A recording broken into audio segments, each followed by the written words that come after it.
আমি যতটুক বুঝি ঠিক ততটুক বিষয়গুলি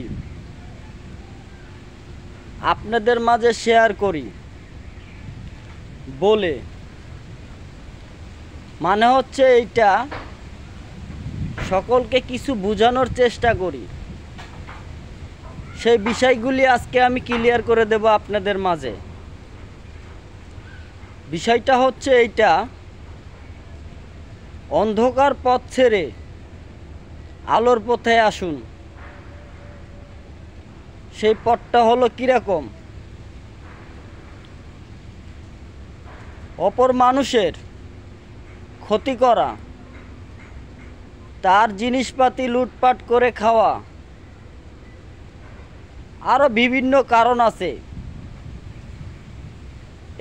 এই পথটা হচ্ছে অন্ধকার পথ, আর আলোর পথটা হচ্ছে এইটা